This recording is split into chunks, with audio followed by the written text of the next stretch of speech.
Assalamualaikum warahmatullahi wabarakatuh. Perkenalkan, nama saya Laili Budrika dengan NIM C01217011. Saya dari Prodi Hukum Keluarga. Kebetulan mendapatkan tugas dari Ibu Hajah Nabila Naili untuk mereview jurnal yang sudah dibelikan oleh beliau. Saya di sini akan mereview jurnal yang berjudul Family Law in the Arab Gulf, Recent Development and Reform Patterns, yang artinya hukum keluarga di Teluk Arab, perkembangan terkini dan pola reformasinya. Dalam artikel ini, di sini diuraikan bagaimana dalam proses awalnya mengodifikasi hukum keluarga ketika negara Teluk Arab menghadapi berbagai kode model di dunia Muslim.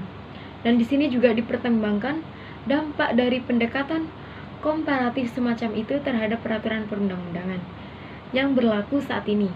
Selain itu, sejauh mana aktor pemerintah dan non-pemerintah mempengaruhi proses kodifikasi eksplorasi.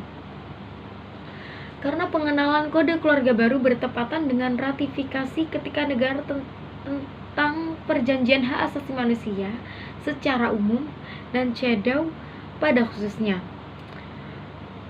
Di sini juga membahas bagaimana interaksi hak asasi manusia internasional dan hukum keluarga nasional di Teluk Arab. Yang pertama ialah saya akan mengulas bagaimana hukum keluarga yang berada di Teluk Arab. Jadi, mayoritas negara Muslim itu mulai menyusun hukum status pribadinya, seperti pernikahan, perceraian, kemudian berbagai berhubungan dengan anak, dan lain sebagainya. Pada pertengahan awal abad ke-20, wilayah Teluk Arab itu enggan untuk mengikuti peraturan-peraturan seperti itu, semacam itu. Kemudian dilihat dari fase ketiga pada awal abad ke-21, kodifikasi hukum keluarga Muslim yang berada di Teluk Arab itu mengikuti pimpinan sebelumnya dari Oman dan Kuwait di Malaysia. Kemudian baru-baru ini, sehubungan dengan populasi minoritas Sunni Bahrain pada tahun ke-2009, ini menjadikan Arab Saudi sebagai satu-satunya negara Muslim tanpa rezim hukum keluarga yang dikodifikasikan. Dari sini, dengan kodifikasi hukum status pribadi Muslim baru-baru ini, muncul materi studi kasus dalam reformasi hukum keluarga Islam. Untuk yang pertama tadi, seperti perwalian nikah kepada perempuan, di sini ketiga negara tersebut menetapkan, ketiga negara itu terdiri dari Bahrain, Qatar dan UEA. Di sini ia menetapkan bahwa pernikahan seorang wanita disimpulkan oleh wali atas namanya, dan ia tidak dapat menyimpulkan pernikahannya atas namanya sendiri, meskipun ia sudah mencapai usia kemampuan hukum. Jadi di sini meskipun ia sudah usianya sudah memasuki usia pernikahan, ia tetap tidak mendapatkan wali atas namanya sendiri. Seperti itu.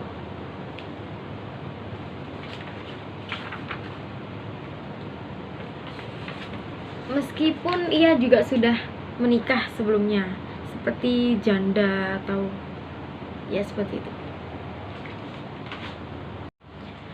Alasan dari kodifikasi yang pertama dalam pernikahan yaitu karena dengan adanya kekosongan wali, misalkan seperti ini,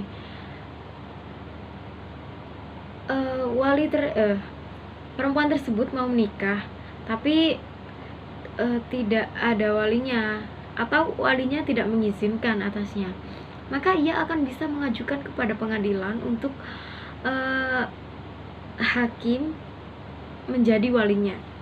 Dan di sini ketiga negara tersebut, Bahrain, Qatar, dan UAE tersebut menetapkan bahwasannya wanita tidak memiliki hak atas itu. Jadi hak tersebut tetap memiliki hak tersebut bukan hak atas namanya sendiri, meskipun ia sudah menikah ataupun ia sudah mencapai batas usia menikah atau usia layak menikah. Reformasi yang selanjutnya yaitu pada bidang perceraian. Jadi kode keluarga baru berisi mekanisme perceraian yudisial yang serupa dengan yang sebelumnya diperkenalkan di negara-negara muslim yang lainnya. Hak suami untuk unilateral telah dibatasi melalui aturan prosedural. Jadi wanita sekarang dapat mengajukan perceraian yudisial dengan berbagai alasan.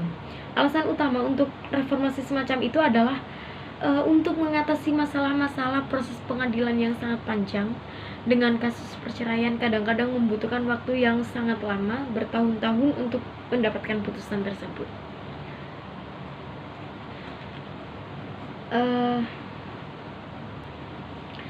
Salah satu contohnya yaitu misalkan adanya persetujuan perceraian bersama antara suami dengan istri, namun dengan syarat si istri memberikan suaminya finansial atau menggantinya secara finansial, seperti itu. Untuk yang pertama tadi, seperti perwalian nikah kepada perempuan, di sini ketiga negara tersebut menetapkan, ketiga negara itu terdiri dari Bahrain, Qatar, dan UAE. Di sini ia menetapkan bahwa pernikahan seorang wanita disimpulkan oleh wali atas namanya,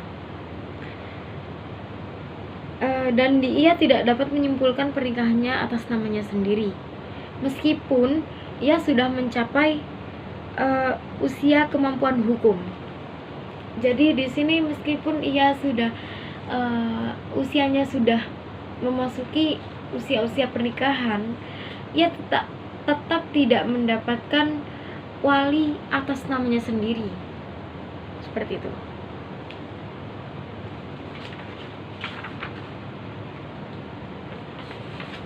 Meskipun ia juga sudah menikah sebelumnya, seperti janda atau ya seperti itu. Jadi di sini dapat saya simpulkan bahwasannya baik tekanan domestik maupun internasional membuka jalan bagi reformasi hukum keluarga melalui kodifikasi di Teluk Arab. Di Bahrain, seruan untuk reformasi secara khusus disuarakan oleh kelompok-kelompok hak asasi perempuan non-pemerintah yang tidak ada di dua negara Teluk lainnya. Pada saat yang sama, orang harus memperhatikan bahwa reformasi hukum keluarga tidak akan mungkin terjadi tanpa dukungan eksplisit dari tiga keluarga yang berkuasa yang terus menjunjung tinggi model pemerintahan yang otoriter.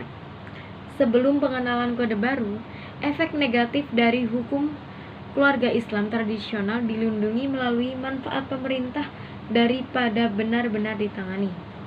Sementara, ada sangat sedikit reformasi di bidang perkawinan.